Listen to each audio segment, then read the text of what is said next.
Hi friends, നമുക്കിന്ന് garlic sauce ഉണ്ടാക്കുന്നത് എങ്ങനെയാണെന്ന് പഠിക്കാം. ഇതൊരു സൂപ്പർ ഡിപ്പാണ് കേട്ടോ. ഷവർമ ചെയ്യാനും ഫ്രൈഡ് ചിക്കൻ്റെ കൂടെയൊക്കെ സൂപ്പറാണ്.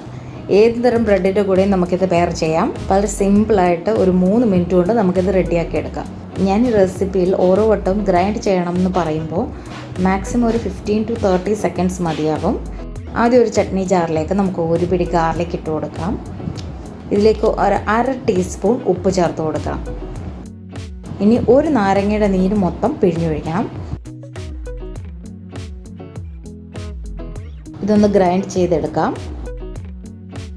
ഇതിലേക്ക് അല്പം ഓയിൽ കൂടി ചേർത്തിട്ട് ഒന്നുകൂടി കറക്കിയെടുക്കാം. ഇപ്പോൾ ഇതിൻ്റെ കളർ അല്പം വെള്ള കളറൊക്കെ ആയിട്ടുണ്ട്. ഇനി ഇതിലേക്ക് നമുക്കൊരു മുട്ടയുടെ വെള്ള ചേർത്ത് കൊടുത്ത് അരച്ചെടുക്കാം. ഇപ്പോൾ ഗാർലിക്കൊക്കെ നന്നായിട്ട് അരഞ്ഞു കിട്ടിയിട്ടുണ്ട്. ഇതിലേക്ക് ഒരു പകുതി ഭാഗം എണ്ണ ഒഴിച്ചു കൊടുക്കാം.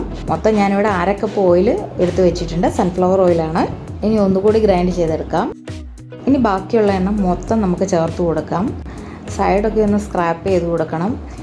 ഇനി ഇതൊന്നുകൂടി ഗ്രൈൻഡ് ചെയ്തെടുക്കാം. ഫൈനലി നമ്മുടെ ഗാർലിക് സോസ് ഇവിടെ റെഡി ആയിട്ടുണ്ട്. നല്ല തിക്കായിട്ട് കിട്ടിയിട്ടുണ്ട്. ഇത് നിങ്ങൾ എല്ലാവരും ട്രൈ ചെയ്ത് നോക്കണം. എന്നെ ഫീഡ്ബാക്ക് ഒക്കെ അറിയിക്കണം. വീഡിയോ ലൈക്ക് ചെയ്യാനും ഷെയർ ചെയ്യാനും മറക്കരുത്. ചാനൽ എല്ലാവരും സബ്സ്ക്രൈബ് ചെയ്യണം. അപ്പോൾ ഇനിയൊരു റെസിപ്പിയുമായിട്ട് നമുക്ക് വീണ്ടും കാണാം. Thank you.